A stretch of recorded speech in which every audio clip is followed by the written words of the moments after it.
ప్రజా సమస్యలపై ఈరోజు విజయవాడ కౌన్సిల్లో తీర్మానం జరిగింది. పీపీపీకి వ్యతిరేకంగా ఒక తీర్మానం వైఎస్ఆర్సీపీ శ్రేణులు అయితే చేశారు. అయితే దీనికి మొత్తం అందరూ అంగీకరించిన టీడీపీ కౌన్సిలర్ మాత్రం పూర్తిగా వ్యతిరేకించిన పరిస్థితి కనిపిస్తుంది. దాంతోపాటు 42 ఫ్లాట్ల అంశం కూడా ఈరోజు చర్చకొచ్చిన నేపథ్యంలో కొంత రసాబస చోటు చేసుకుంది. మనతో పాటు విజయవాడ నగర మేయర్ ఆయన భాగ్యలక్ష్మి గారు ఎలా చూస్తారంటే, మీరు ప్రజల తరపున ఒక 2 ప్రతిపాదనలు పెట్టారు. ఆ 2 ప్రతిపాదనలు కూడా టీడీపీకి సంబంధించిన కార్పొరేట్లు వ్యతిరేకించిన పరిస్థితి కనిపించింది. రసాబస చేసిన పరిస్థితి కూడా కౌన్సిల్లో కనిపించింది. ఏం చెప్తారు?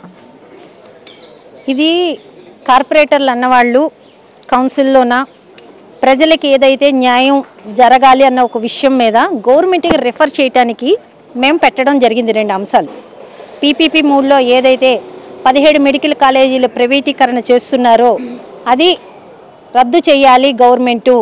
గవర్నమెంటే ఆ మెడికల్ కాలేజీలను కన్స్ట్రక్షన్ చేయాలి.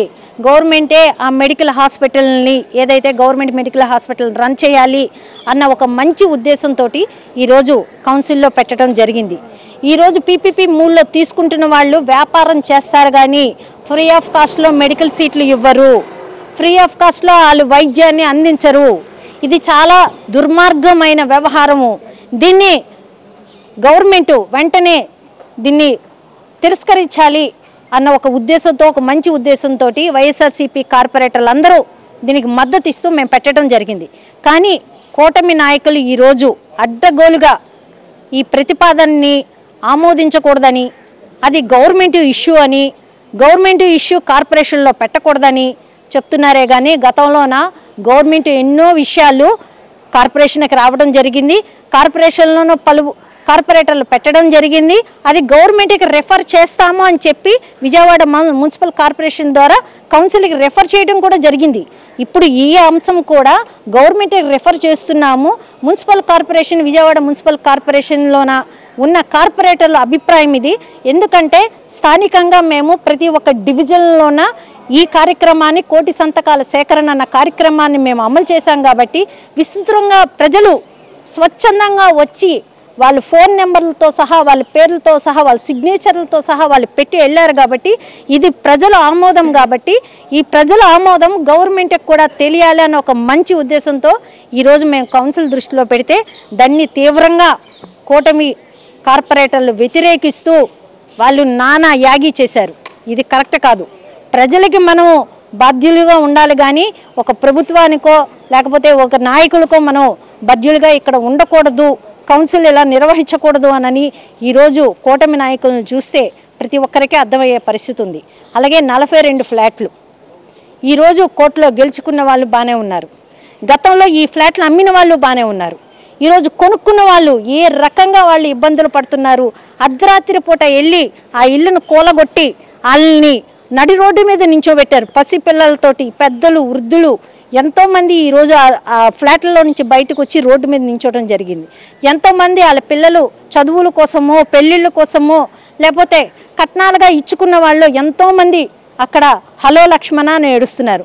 కానీ మున్సిపల్ కార్పొరేషన్ ద్వారా వాళ్ళ దగ్గర ట్యాక్సులు వసూలు చేశాము.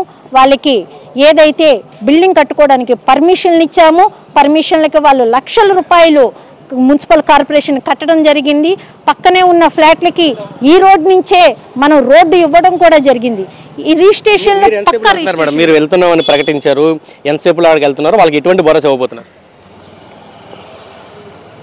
విజయవాడ మున్సిపల్ కార్పొరేషన్ ద్వారా విజయవాడ నగరంలోనే మాత్రమే వాళ్ళకి శాంక్షన్ చేయాలా, స్థలాలు శాంక్షన్ చేసి గవర్నమెంట్ వాళ్ళకి న్యాయం చేయాలా అన్న ప్రతిపాదన ఈరోజు మేము ఆమోదించడం జరిగింది.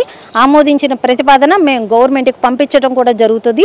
దీని మీద గవర్నమెంట్ ఏమాత్రం చిత్తశుద్ధి ఉన్నా వెంటనే వాళ్ళకి విజయవాడ నగరంలోనే వాళ్ళకి స్థలాలు శాంక్షన్ చేయాలి. ఎందుకంటే గతంలో కూడా మనకి రాణిగారి తోటలోన రాణిగారు ఏదైతే ఇలాగా కోర్టులో వేసుకొని ఆమె గెలుచుకున్నారు. గెలుచుకున్న తర్వాత అప్పుడు ఉన్న గవర్నమెంట్ వాళ్ళకి రాజరాజేశ్వరిపేటలోన సైట్ ఇచ్చి తర్వాత వాళ్ళకి న్యాయం చేయటం జరిగింది. ఇలాంటి ఇష్యూస్ జరుగుతూనే ఉంటాయి. కానీ గవర్నమెంట్ అన్నది ప్రజల పక్షాన ఉండాలి, ప్రజలకు న్యాయం చేసే విధానంలో ఉండాలి. కాబట్టి ఎట్టి పరిస్థితుల్లోనైనా ఈ 42 మందికి విజయవాడ నగరంలోనే నగరపాలక సంస్థ పరిధిలోనే వాళ్ళకి స్థలాలు కేటాయించాల్సిందిగా మేము తీర్మానం చేయటం జరిగింది. ఇది చెప్తున్నారు. పీపీకి వ్యతిరేకంగా అయితే ఈరోజు తీర్మానం చేశారు. దాన్ని ప్రభుత్వానికి ఇక్కడ పంపబోతున్నాము. దాంతోపాటు 42 ఫ్లాట్లకు సంబంధించి ఎవరైతే బాధితులు ఉన్నారో వాళ్ళందరికీ కూడా విజయవాడ పరిధిలోనే స్థలాలు ఇవ్వాలి. గతంలో కూడా రాజరాజేశ్వరిపేటలో ఇటువంటి జరిగింది. కాబట్టి దాన్ని ఉదాహరణగా తీసుకుని 42 ఫ్లాట్లకు సంబంధించిన బాధితులు ఎవరైతే ఉన్నారో వాళ్ళకి కూడా ఇక్కడ స్థలాలు ఇవ్వాలంటూ ప్రతిపాదన పంపుతున్నాము. ఆ బాధితులకు అండగా కూడా మొత్తం విజయవాడలో ఉన్న వైసీపీ కార్పొరేటర్లంతా కూడా ఆ ప్రదేశానికి వెళ్తున్నామంటూ మేయర్ భాగ్యలక్ష్మితో చెప్తున్న పరిస్థితి కనిపిస్తుంది.